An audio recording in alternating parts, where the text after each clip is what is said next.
Bayangkan ini, seorang Muslim menyembelih kambing saat Idul Adha, sementara seorang Kristen bertanya, bukankah Tuhan tidak lagi menginginkan darah hewan? Di sisi lain, umat Islam menjawab, bukankah Ibrahim juga rela mengorbankan anaknya demi Tuhan? Dua iman besar. Dua kisah yang tampak sama. Tapi dua arah pandang yang sangat berbeda. Siapa yang benar? Atau, mungkinkah keduanya memegang bagian dari kebenaran yang sama? Perdebatan soal ibadah kurban tidak pernah kehilangan relevansinya. Di satu sisi, umat Islam menjadikan kurban sebagai ritual tahunan penuh makna spiritual dan sosial. Di sisi lain, banyak umat Kristen yang menganggap penyembelihan hewan tak lagi perlu, karena Yesus telah menjadi kurban terakhir. Namun, pertanyaan penting muncul, apakah kurban hewan itu salah menurut iman Kristen? Apakah Islam satu-satunya yang mempertahankan warisan Ibrahim secara harfiah? Melalui artikel ini, kita akan menelusuri fakta sejarah, kisah kitab suci, dan nilai spiritual di balik praktik kurban dari dua agama besar dunia. Dengan pendekatan yang adil, jujur, dan mendalam, kita akan memahami bukan hanya perbedaannya, tetapi juga persamaan nilai kemanusiaan dan ketuhanan di baliknya.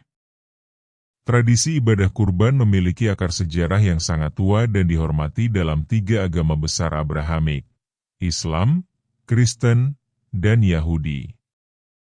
Praktik ini bukan sekadar ritual keagamaan, tetapi juga syarat dengan makna spiritual, pengorbanan, dan kepatuhan kepada Tuhan. Salah satu peristiwa terpenting yang menjadi dasar dari ritual ini adalah kisah pengorbanan anak oleh Nabi Ibrahim, Abraham, tokoh sentral dalam ketiga agama tersebut. Dalam Al-Quran, kisah ini diceritakan dengan penuh kekuatan spiritual, terutama dalam surah Asy-Syaffat ayat 100-111. Nabi Ibrahim bermimpi diperintahkan Allah untuk menyembelih anaknya, Ismail. Dengan ketaatan luar biasa, ia menyampaikan mimpi tersebut kepada anaknya, yang juga menerima perintah itu dengan ikhlas. Saat Ibrahim hendak melaksanakan perintah, Allah mengganti Ismail dengan seekor domba sebagai bentuk penghargaan atas keimanan mereka. Inilah awal mula disyariatkannya kurban dalam Islam. Dalam kitab Kejadian 22:1-19. Narasi yang hampir serupa ditemukan. Namun, anak yang hendak dikorbankan disebutkan bernama Ishak, anak Abraham dari istrinya Sarah. Dalam kisah ini, Tuhan menguji ketaatan Abraham dengan memintanya mempersembahkan Ishak sebagai korban. Abraham pun bersiap melakukannya, namun malaikat Tuhan menghentikannya dan menyediakan seekor domba jantan sebagai pengganti. Cerita ini menjadi simbol penting tentang ketaatan total kepada Tuhan dalam tradisi Yahudi dan Kristen. Perbedaan nama anak yang hendak dikorbankan seringkali menjadi titik diskusi antar pemeluk Islam dan Kristen. Namun, dalam konteks spiritual, tokoh anak tersebut bukan inti utama, melainkan semangat pengorbanan dan kepatuhan kepada kehendak ilahi. Islam memandang Ismail sebagai sosok yang menerima wahyu dan keteladanan, sementara Kristen dan Yahudi meyakini Ishak sebagai anak perjanjian. Masing-masing interpretasi mencerminkan teologi dan tujuan naratif yang berbeda. Baik dalam Islam maupun Kristen, peristiwa kurban bukan hanya peristiwa historis, melainkan simbol dari ujian iman tertinggi. Abraham, menunjukkan bahwa cintanya kepada Tuhan lebih besar daripada cintanya kepada anaknya. Nilai ini menjadi warisan spiritual yang sangat kuat dan terus dirayakan hingga saat ini dalam bentuk ibadah dan peringatan keagamaan. Peristiwa pengorbanan yang dilakukan oleh Ibrahim menjadi dasar dari ritual penyembelihan hewan kurban dalam Islam setiap Idul Adha. Sedangkan dalam tradisi Yahudi, kurban juga menjadi bagian penting dalam hukum Taurat, walaupun kini tidak lagi dipraktikkan secara harfiah karena tidak adanya bait suci. Dalam Kristen, makna kurban ini diangkat ke tingkat simbolik melalui pengorbanan Yesus Kristus sebagai bentuk penggenapan dari seluruh kurban terdahulu. Kisah Ibrahim dan pengorbanan anaknya menjadi titik temu spiritual yang mendalam antara Islam, Kristen, dan Yahudi. Meski terdapat perbedaan nama, bentuk praktik, dan penafsiran teologis, semua agama ini sepakat dalam menghormati nilai ketaatan. Kurban dalam Islam antara ibadah dan simbol ketakwaan. Dalam Islam, ibadah kurban memiliki makna yang sangat mendalam. Bukan sekadar menyembelih hewan, tetapi juga wujud ketaatan, pengorbanan, dan ketulusan dalam beribadah kepada Allah. Kurban dilakukan pada hari raya Idul Adha dan hari-hari tasyrik, 11-13 Zulhijjah, sebagai bagian dari peringatan atas ketaatan Nabi Ibrahim dan putranya Ismail yang rela menjalankan perintah Allah. Perintah berkurban dijelaskan dalam beberapa ayat Al-Quran. Salah satu yang paling tegas adalah Quran Surat Al-Kautsar 2, maka dirikanlah salat karena Tuhanmu, dan berkurbanlah. Juga Quran Surat Al-Hajj 34-37 yang menekankan bahwa Allah tidak membutuhkan daging atau darah dari hewan kurban, tetapi yang diterimanya adalah ketakwaan dari orang yang melaksanakannya. Ini menunjukkan bahwa kurban bukan sekadar tindakan fisik, tapi spiritual. Mayoritas ulama menyatakan bahwa kurban adalah sunnah muakkadah, sunnah yang sangat dianjurkan bagi yang mampu. Namun, mazhab Hanafi berpendapat bahwa kurban hukumnya wajib bagi muslim yang sudah mampu secara finansial dan telah mencapai nisab. Dengan demikian, ibadah ini memiliki bobot hukum yang kuat dalam ajaran Islam, terutama sebagai sarana berbagi rezeki dan menunjukkan rasa syukur.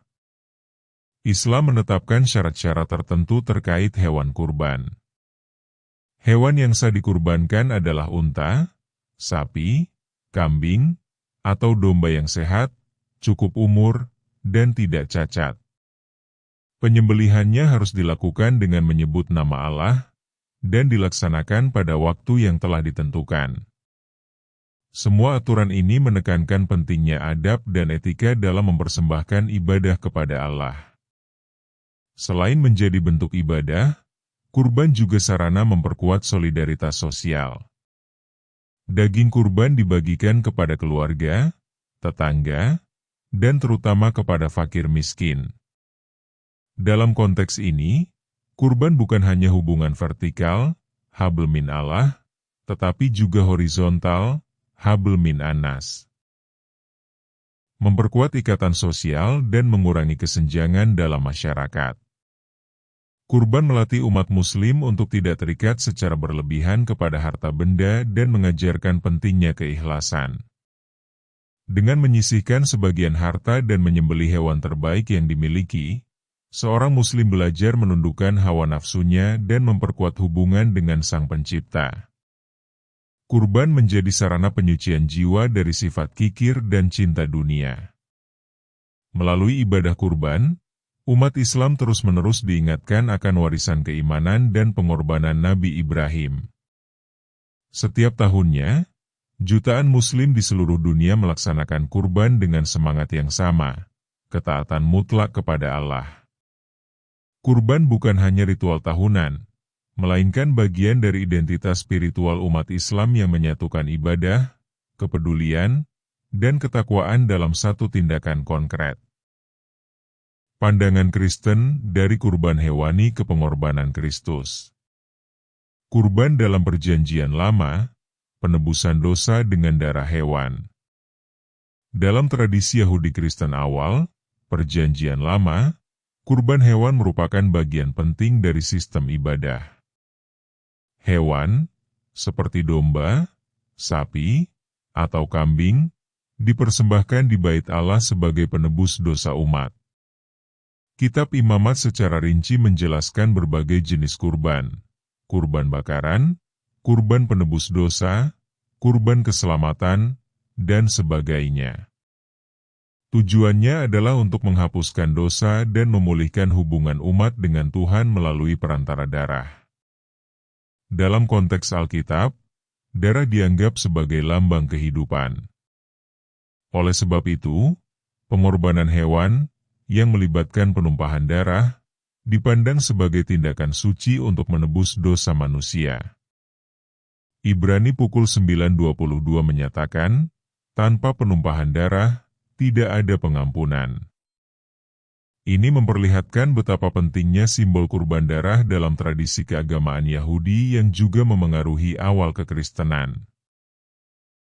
Ketika Yesus datang, ajarannya membawa perubahan besar dalam pandangan mengenai kurban. Dalam Perjanjian Baru, Yesus dipahami sebagai Anak Domba Allah, Yohanes pukul 1.29, yang dikorbankan untuk menebus dosa seluruh umat manusia. Pengorbanannya di salib dianggap sebagai kurban akhir dan sempurna, yang menggantikan seluruh sistem kurban hewani sebelumnya. Ibrani pukul 10.10 menyatakan bahwa kita dikuduskan oleh persembahan tubuh Yesus Kristus satu kali untuk selama-lamanya. Yesus tidak menolak makna kurban lama, tetapi menggenapinya. Artinya, kurban Kristus bukan penghapusan hukum Taurat secara mutlak, melainkan pemenuhan, Matius pukul 5.17. Dengan kematiannya, ia menjadi imam besar sekaligus kurban itu sendiri, yang menyempurnakan semua kurban perjanjian lama. Sejak saat itu, umat Kristen tidak lagi diwajibkan mempersembahkan hewan, karena pengampunan dosa telah tersedia melalui iman kepada Kristus. Setelah pengorbanan Yesus, konsep kurban dalam kekristenan bergeser dari tindakan fisik menjadi makna spiritual. Rasul Paulus dalam Roma 12:1 menganjurkan agar umat mempersembahkan tubuh mereka sebagai persembahan yang hidup, kudus, dan berkenan kepada Allah. Kurban dalam konteks ini berarti hidup yang berkomitmen untuk melayani Tuhan, bukan lagi menyembelih hewan sebagai bagian dari ritual. Meskipun kurban hewan tidak lagi dipraktikkan dalam banyak denominasi Kristen, terutama Katolik dan Ortodoks, makna kurban tetap hadir dalam liturgi Ekaristi, perjamuan kudus. Ekaristi dipandang sebagai peringatan pengorbanan Kristus, di mana umat menyatukan diri dengan pengorbanan itu melalui roti dan anggur. Ini adalah bentuk kurban non-darah yang tetap mempertahankan dimensi spiritual dari persembahan. Kesimpulannya, ajaran Kristen memindahkan makna kurban dari sesuatu yang lahiriah dan berdarah ke dalam bentuk batiniah dan rohaniah. Kurban dalam kekristenan bukan lagi tentang hewan yang disembelih, tetapi tentang kehidupan yang diserahkan kepada Tuhan. Kurban hewan dalam sejarah Kristen awal. Pada masa awal kekristenan, khususnya saat para pengikut Yesus masih berakar pada komunitas Yahudi, kurban hewan belum sepenuhnya ditinggalkan. Banyak pengikut Yesus yang tetap mengikuti hukum Taurat, termasuk praktik kurban di Bait Allah. Namun, setelah kehancuran Bait Suci Yerusalem pada tahun 70 dan berkembangnya ajaran Paulus, praktik ini mulai ditinggalkan dan digantikan oleh pemahaman bahwa Yesus adalah kurban terakhir dan sempurna. Perjanjian Baru menegaskan bahwa Yesus Kristus adalah pengganti seluruh kurban hewan yang pernah dilakukan sebelumnya. Dalam surat Ibrani, ditegaskan bahwa kurban Kristus cukup untuk menebus dosa sekali untuk selamanya. Ibrani 10:10-14. Oleh karena itu, tidak ada lagi kebutuhan teologis untuk melakukan kurban hewan dalam kehidupan umat Kristen. Ini menjadi prinsip utama yang membedakan kekristenan dari praktik keagamaan Yahudi. Secara moral, kekristenan tidak secara eksplisit menyebut penyembelihan hewan sebagai tindakan berdosa. Alkitab bahkan mencatat bahwa hewan dipelihara dan dikonsumsi oleh tokoh-tokoh besar, termasuk Yesus sendiri.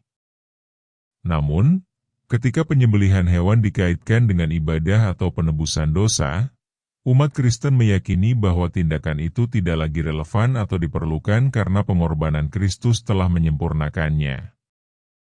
Dalam praktik modern, Hampir semua denominasi Kristen tidak melakukan kurban hewan dalam ibadahnya. Bahkan, sebagian besar umat Kristen tidak memiliki konsep kurban fisik sama sekali. Fokus mereka beralih pada kehidupan yang kudus, pelayanan kepada sesama, dan spiritualitas pribadi sebagai bentuk pengorbanan yang sejati. Meskipun penyembelihan hewan masih terjadi dalam konteks konsumsi, hal itu dipisahkan dari aspek teologis atau ritual keagamaan. Jika seseorang melakukan penyembelihan hewan dalam konteks budaya atau sosial, misalnya perayaan adat, kekristenan umumnya tidak menganggap itu sebagai dosa, selama tidak bertentangan dengan kasih, keadilan, dan kesejahteraan makhluk hidup. Namun, jika kurban hewan dilakukan sebagai upaya penebusan dosa atau bentuk ibadah kepada Tuhan dalam kerangka Kristen, maka hal itu dianggap tidak sesuai dengan ajaran Perjanjian Baru. Perbedaan pandangan ini seringkali menjadi pembeda utama antara Kristen dan Islam. Dalam Islam, kurban tetap menjadi ibadah yang sangat dianjurkan dan bernilai tinggi secara spiritual. Kristen, sebaliknya, menganggap bahwa segala bentuk kurban telah ditutup melalui pengorbanan Yesus. Oleh karena itu, umat Kristen cenderung tidak melihat praktik kurban hewan sebagai bagian dari ibadah sejati, meski tetap menghargai kebebasan beragama. Kurban hewan dalam Islam, sebuah ibadah, bukan pelanggaran. Dalam Islam, menyembelih hewan kurban bukan hanya diperbolehkan, melainkan merupakan bentuk ibadah yang sangat dianjurkan. Ibadah ini dilakukan khusus pada tanggal 10-13 Zulhijjah, hari Tasyrik, sebagai peringatan atas ketaatan Nabi Ibrahim dan putranya, Ismail. Penyembelihan hewan dalam konteks ini tidak hanya dibenarkan, tetapi juga dipuji dan diperintahkan bagi mereka yang mampu. Dalam surah Al-Hajj ayat 36-37, Allah menjelaskan bahwa hewan kurban adalah bagian dari syiar agama dan bentuk pendekatan diri kepadanya. Namun ditegaskan pula bahwa daging-daging unta dan darahnya itu sekali-kali tidak dapat mencapai keridhaan Allah, tetapi ketakwaanmulah yang sampai kepadanya. Ini menunjukkan bahwa kurban bukan sekadar ritual, melainkan ekspresi dari iman dan kepasrahan.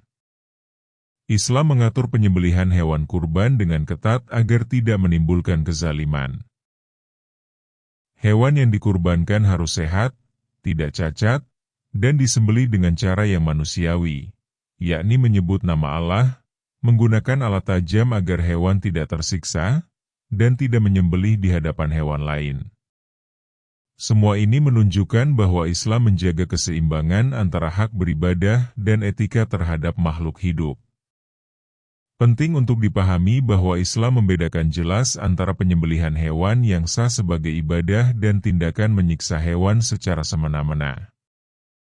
Menyakiti atau memperlakukan hewan dengan buruk di luar konteks syariat adalah perbuatan dosa. Nabi Muhammad SAW bahkan memperingatkan bahwa wanita yang mengurung kucing hingga mati akan masuk neraka, menunjukkan betapa besar perhatian Islam terhadap perlakuan terhadap binatang. Kurban hewan tidak dilarang, bahkan bernilai pahala.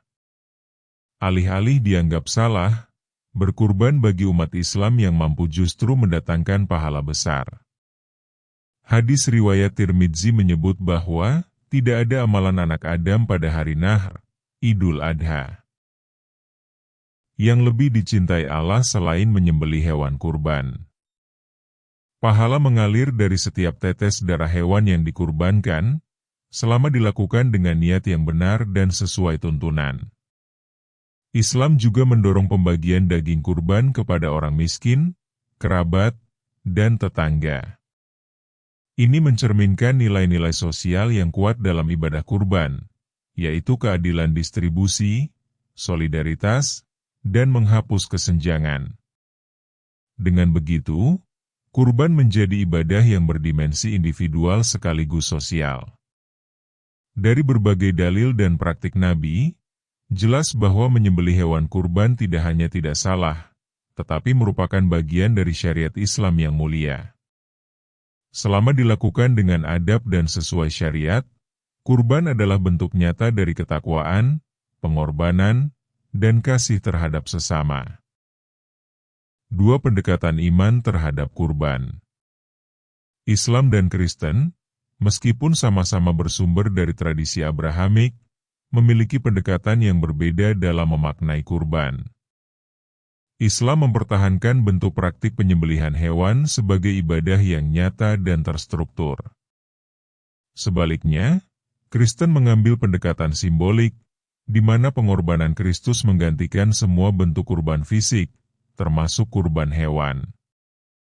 Perbedaan ini menunjukkan cara kedua agama memahami hubungan manusia dengan Tuhan dalam konteks pengorbanan. Dalam Islam, kurban tetap dijalankan secara literal dan menjadi bagian penting dalam kehidupan umat. Setiap tahun pada Idul Adha, jutaan Muslim di seluruh dunia menyembelih hewan sebagai bentuk ketaatan dan ketakwaan.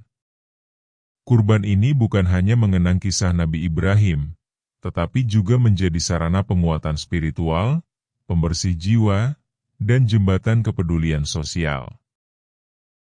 Sebaliknya, dalam tradisi Kristen, terutama sejak Perjanjian Baru, kurban dipahami sebagai simbol dari kasih dan pengorbanan Yesus Kristus.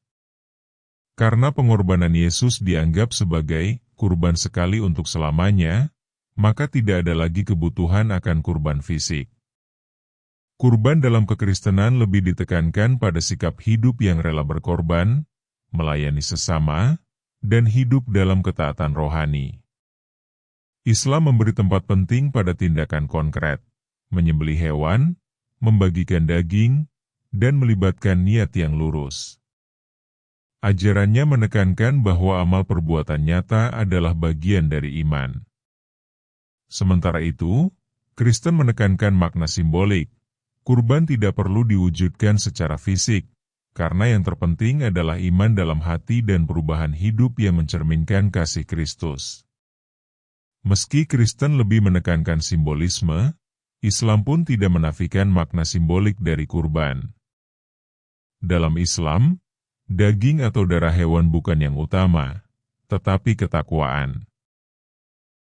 Artinya, kurban tetap bermakna simbolik, namun diwujudkan dalam bentuk tindakan nyata. Dengan kata lain, Islam menggabungkan simbolisme spiritual dengan pelaksanaan fisik, sedangkan Kristen lebih mengarahkan pada pemaknaan spiritual murni. Pendekatan praktis Islam terhadap kurban membawa dampak sosial langsung. Umat yang mampu berbagi dengan yang miskin, mempererat hubungan antar warga, serta menyebarkan keberkahan di masyarakat. Dalam kekristenan, meskipun tidak berbentuk penyembelihan hewan, pengorbanan juga diwujudkan dalam pelayanan, kerja kemanusiaan, dan amal kasih meskipun tidak dikaitkan dengan momen atau ritual khusus seperti Idul Adha. Meski berbeda dalam pendekatan, baik Islam maupun Kristen menjadikan kurban sebagai sarana untuk mendekatkan diri kepada Tuhan.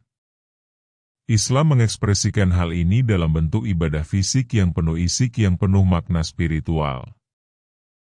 Baik dalam Islam maupun Kristen, kurban berakar dari satu nilai yang sama, iman yang tulus kepada Tuhan. Dalam kisah Abraham, baik versi Al-Quran maupun Alkitab, tokoh tersebut menunjukkan kepercayaan total kepada perintah Tuhan, bahkan ketika diminta untuk mengorbankan anaknya. Tindakan ini menjadi simbol bahwa iman sejati tidak hanya dalam ucapan, tetapi harus diwujudkan dalam tindakan yang penuh kepercayaan dan ketaatan. Kisah kurban menjadi ajaran penting dalam menunjukkan bahwa ketaatan kepada Tuhan seringkali memerlukan pengorbanan. Dalam Islam, ini tercermin dalam kesediaan menyembelih hewan kurban dan membagikannya kepada yang membutuhkan. Dalam Kristen, pengorbanan Yesus disalib dipandang sebagai ketaatan mutlak kepada kehendak Allah, yang menjadi dasar keselamatan umat manusia. Keduanya mengajarkan bahwa pengorbanan bukanlah kelemahan, tetapi kekuatan iman. Satu lagi nilai universal yang diangkat adalah kepatuhan terhadap kehendak Tuhan meski bertentangan dengan keinginan pribadi. Baik Ibrahim, Ismail, Ishak, maupun Yesus digambarkan sebagai sosok-sosok yang rela menundukkan kehendak mereka demi rencana ilahi. Inilah yang menjadi inti dari kurban, bukan tentang daging atau darah, tetapi tentang menyerahkan diri sepenuhnya kepada kehendak Tuhan. Kurban, terutama dalam Islam, mengajarkan untuk berbagi dengan sesama. Pembagian daging kurban kepada fakir miskin menjadi cerminan dari nilai solidaritas sosial dan kasih yang juga diajarkan dalam kekristenan. Kristen juga menekankan pelayanan kepada orang miskin, penderita, dan mereka yang tersingkir sebagai bentuk nyata dari kasih Kristus yang berkorban. Kurban dalam kedua agama juga menekankan pentingnya niat yang ikhlas. Dalam Islam, niat menjadi syarat sah kurban. Tanpa keikhlasan, tindakan itu hanyalah penyembelihan biasa. Dalam Kristen, segala bentuk pengorbanan harus lahir dari kasih dan bukan karena kewajiban hukum. Inilah yang mempertemukan kedua agama dalam dimensi batiniah ibadah, hati yang lurus dan tulus lebih bernilai daripada bentuk luar semata. Walaupun praktiknya berbeda, ajaran tentang kurban mendorong umat dari kedua agama untuk membawa semangat pengorbanan ke dalam kehidupan nyata. Dalam Islam, ini bisa berupa berbagi rezeki, menahan ego, atau rela berkorban demi keluarga dan umat. Dalam Kristen, pengorbanan berarti mencintai tanpa syarat, mengampuni musuh, dan hidup melayani sesama. Kedua pendekatan itu mengajarkan bahwa hidup yang bermakna harus melibatkan pengorbanan. Meski Islam dan Kristen berbeda dalam wujud ibadah kurban, keduanya sepakat bahwa iman, ketaatan, dan pengorbanan adalah inti dari hubungan manusia dengan Tuhan. Kurban bukan sekadar ritual, melainkan pernyataan hidup bahwa manusia dipanggil untuk taat, memberi, dan mencintai dengan tulus. Setelah menelusuri akar sejarah, kisah kitab suci, serta makna spiritual kurban dalam Islam dan Kristen, satu hal menjadi jelas, kurban bukan sekadar soal menyembelih hewan, tapi tentang seberapa jauh manusia rela taat, berkorban, dan mendekat kepada Tuhan. Islam memaknai kurban sebagai ibadah nyata, bentuk ketaatan yang diturunkan langsung dari perintah ilahi melalui Nabi Ibrahim. Sementara Kristen melihat puncak kurban dalam sosok Yesus Kristus, yang mengorbankan dirinya untuk keselamatan umat manusia. Dua pendekatan, dua tradisi, namun satu pesan besar, kasih, iman, dan pengorbanan. Jadi, apakah kurban hewan itu salah? Bagi Islam, itu ibadah. Bagi Kristen, itu sudah digantikan. Namun bagi keduanya, yang Tuhan cari bukan darah, tapi hati yang tunduk dan jiwa yang rela memberi. Dan kami tebus anak itu dengan seekor sembelihan yang besar. Quran Surat Asy-Syafat 107, Kasihilah Tuhan Allahmu dan kasihilah sesamamu seperti dirimu sendiri. Matius 22, 37-39